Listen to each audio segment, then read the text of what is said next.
X जमीन से टकराती। बूम! एक मैसिव शॉकवेव ने पूरे जंगल को हिला दिया। जमीन फट गई और चारों तरफ घना धुआं फैल गया। जबूजा और ककाशी हैरानी से पीछे हटे। जब स्मोक क्लियर हुआ तो उनके और किंशिकी के बीच में एक मिस्टीरियस फिगर खड़ा था। एक लंबा आदमी जिसने एक स्ट्रेंज मास्क पहना हुआ था। कोजी ने बिना किसी वेपन के सिर्फ अपनी प्योर फिजिकल स्ट्रेंथ और डेंस चक्रा के इस्तेमाल से किंशिकी के उस गॉड लेवल अटैक को बीच में ही ब्लॉक कर दिया था। किंशिकी को रोकना उसके लिए कोई बड़ी बात नहीं थी। ककाशी की आंखें फटी की फटी रह गईं। उसका हाथ कांपने लगा और उसके हाथ में जल रही चिदोरी अचानक से बुझ गई। ककाशी का पूरा शरीर सुन्न पड़ गया।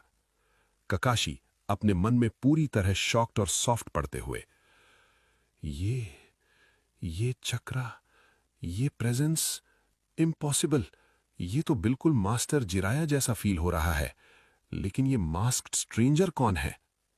नैरेटर ककाशी इमोशनली पूरी तरह फ्रीज हो चुका था। किंशिकी गुस्से में पीछे हटा। उसे समझ नहीं आ रहा था कि एक नॉर्मल ह्यूमन ने उसका अटैक कैसे रोक लिया। हवा में फ्लोट कर रहे मोमोशिकी की आंखें अब सिकुड़ गईं। उसका एरोगेंस अब एनॉयंस में बदल चुका था। उसने देखा कि ये नया मास्क्ड मैन बहुत पावरफुल है और उसके पीछे खड़ा 12 साल का नरूटो डरा हुआ नहीं है, बल्कि पूरी तरह कॉम्बैट पोजीशन में है। मोमोशिकी का गॉड कॉम्प्लेक्स हर्ट हो गया। मोमोशिकी दांत पीसते हुए, तो इस प्रिमिटिव प्लैनेट पर कुछ कीड़े सच में उड़ना जानते हैं। मोमोशिकी की वाइट ब्याकुगान आंखें गुस्से से सिकुड़ गईं। मोमोशिकी ठंडी और डेडली आवाज में, तुम कीड़ों को सच में लगता है कि तुम गॉड्स के सामने खड़े हो सकते हो? पलक झपकते ही मोमोशिकी हवा से गायब हो गया। उसकी स्पीड इतनी टेरिफाइंग थी कि जाबूजा और ककाशी रिएक्ट भी नहीं कर पाए। कोजी ने अपना ग्राउंड होल्ड किया, लेकिन मोमोशिकी का टारगेट कोजी नहीं था। मोमोशिकी सीधा 12 साल के नारुतो के ठीक सामने आकर अपीयर हुआ। उसने अपना पेल हाथ आगे बढ़ाया। उसका इंटेंशन नारुतो की गर्दन पकड़कर उसे क्रश करना था। ककाशी चिल्लाना चाहता था, लेकिन ग्रेविटी के हैवी प्रेशर ने उसकी बॉडी को पैरालाइज कर दिया था। लेकिन जैसे ही मोमोशिकी का हाथ नारुतो के चेहरे के क्लोज आया, थंप! एक बहुत ही हैवी और सफोकेटिंग दिल की धड़कन पूरे डायमेंशन में गूंज उठी। नारुतो के गले पर छिपा हुआ वो ब्लैक मार्क, कर्मा, अचानक से वायलेंटली धड़कने लगा। देखते ही देखते वो ब्लैक सील एक खौफनाक ब्लड रेड कलर में ग्लो करने लगा। The resonance. मोमोशिकी की वाइट ब्याकुगान आंखें अचानक से शॉक और टेरर में पूरी तरह चौड़ी हो गईं। जैसे ही मोमोशिकी ने उस ग्लोइंग कर्मा को करीब से फील किया, उसके माइंड में एक टेरिफाइंग साइकोलॉजिकल विजन ट्रिगर हो गया। उसे इस 12 साल के लड़के के पीछे एक मैसिव डार्क और गॉड लेवल शैडो खड़ी दिखाई दी। वो कुरामा का चक्रा नहीं था। वो शैडो किसी और की नहीं, इशिकी ओत्सुटुकी की थी। ओत्सुटुकी हायरार्की में इशिकी का रैंक मोमोशिकी से बहुत ऊपर था। मोमोशिकी का हाथ हवा में ही बुरी तरह कांप गया। उसने झटके से अपना हाथ पीछे खींच लिया, जैसे किसी ने उसे आग में ढकेल दिया हो। उसके माथे से कोल्ड स्वेट की एक बूंद टपक कर जमीन पर गिरी। मोमोशिकी अपने मन में प्योर फियर के साथ, इम्पॉसिबल। इस प्रिमिटिव प्लैनेट के एक छोटे से वेसल के अंदर लॉर्ड इशिकी का ऑरा। अगर मैंने इसे यहां मारने की कोशिश की तो वो सुप्रीम गॉड अचानक से अवेकन हो जाएगा। मैं मारा जाऊंगा। मोमोशिकी ने दांत पीसे। उसका सारा एरोगेंस पल भर में फियर में बदल चुका था। वो एक सेकंड भी उस डार्क ऑरा के पास खड़ा नहीं रहना चाहता था। मोमोशिकी ने पीछे मुड़कर हवा में फ्लोट करते हुए अपने पार्टनर को देखा। मोमोशिकी, किंशिकी, रिट्रीट, हम वापस जा रहे हैं। किंशिकी कंफ्यूज होते हुए, लेकिन लॉर्ड मोमोशिकी, ये ट्रैश।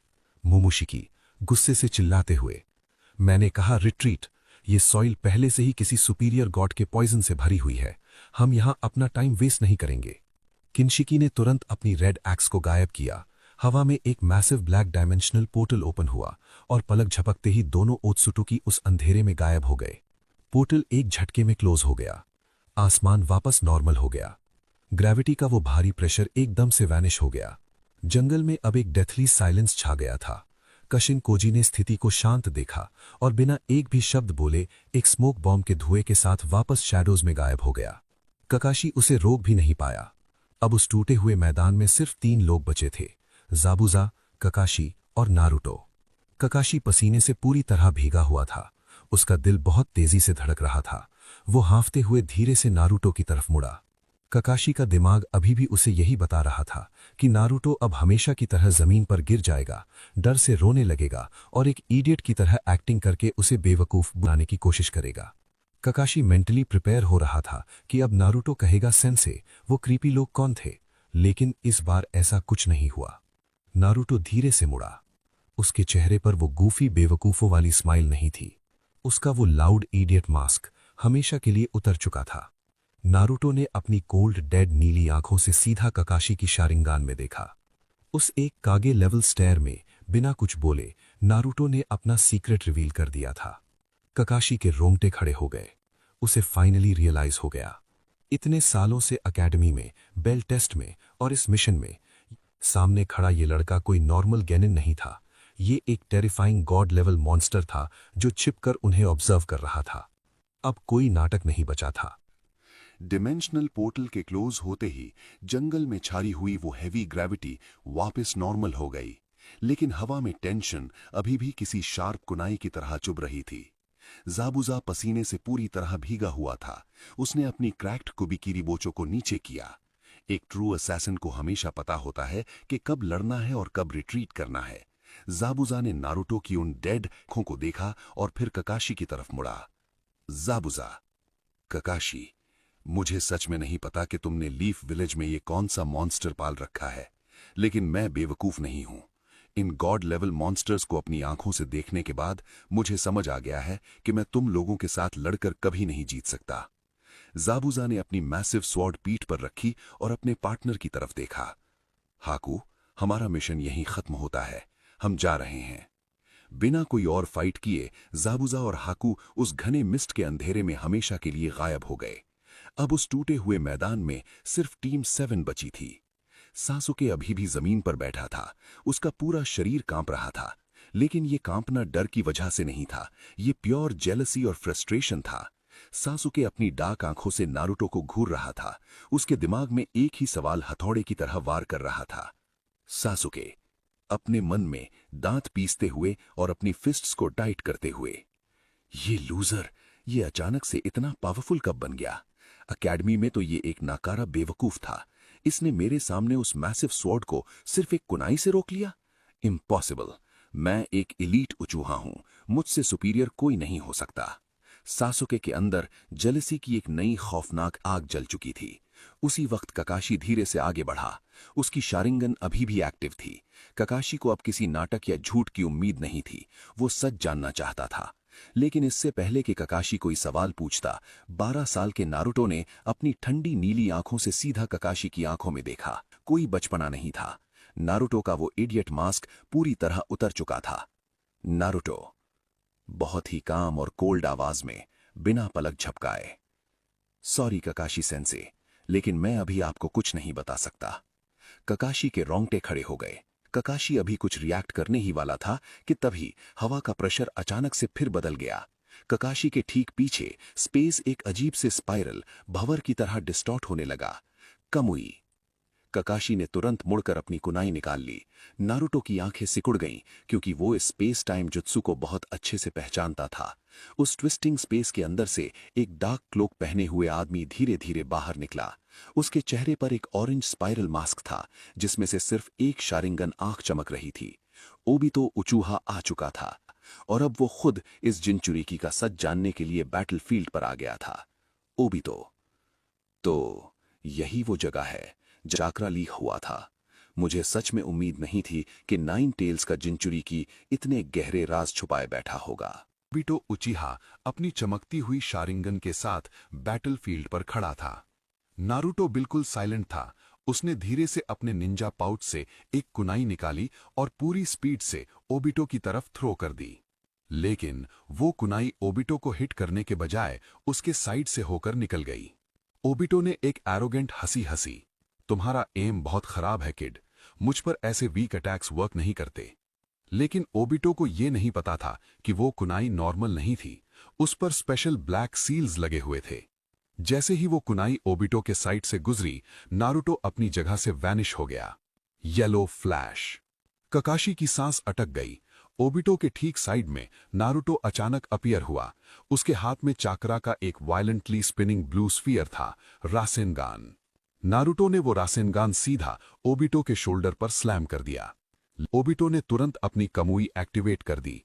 नारुतो का वो डिस्ट्रक्टिव रासेनगान ओबिटो के शरीर के आर पार फेस थ्रू हो गया। उस अटैक की शॉक वेव से जमीन फट गई और ओबिटो पीछे की तरफ स्लाइड हो गया। फ्लाइंग राइजिन, रासेनगान, मुझे तुम्हें कैप्चर करने के लिए एक डिटेल्ड प्लान बनाना होगा नारुतो, हम जल्द मिलेंगे। ये कहकर ओबिटो उस ट्विस्टिंग स्पेस के अंदर पूरी तरह वैनिश हो गया। मैदान में एक डेथली साइलेंस छा गया। सास्के जमीन पर बैठा था, उसका उचीहा प्राइड पूरी तरह क्रश हो चुका था। तभी नारुतो ने अपनी वो डबल स्टेयर हटा ली। उसने अपना इडियट मास्क वापस पहन लिया और बहुत ही इनोसेंट फेस बनाकर ककाशी की तरफ देखा। सेंसे, वो क्रीपी मास्क्ड मैन कौन था? मुझे तो बहुत डर लग रहा है। लेकिन ककाशी अपनी जगह से नहीं हिला। उसकी शारिंगन नारुतो पर लॉक्ड थी। ककाशी ने धीरे से अपनी कुनाई नीचे की और नारुतो के बिल्कुल करीब आकर खड़ा हो गया। उसकी आवाज में सिर्फ प्योर सीरियसनेस थी। सॉरी नारुतो, लेकिन अब और तुम मुझे उल्लू नहीं बना सकते। चुपचाप बता दो कि तुम असल में कौन हो।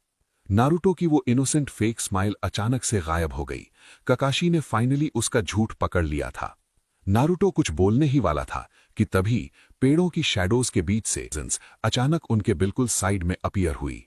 वहां धुएं के बीच एक टॉल फिगर खड़ा था। ककाशी तुरंत झटके से पीछे हटा और उसने दोबारा अपनी कुनाई उठा ली।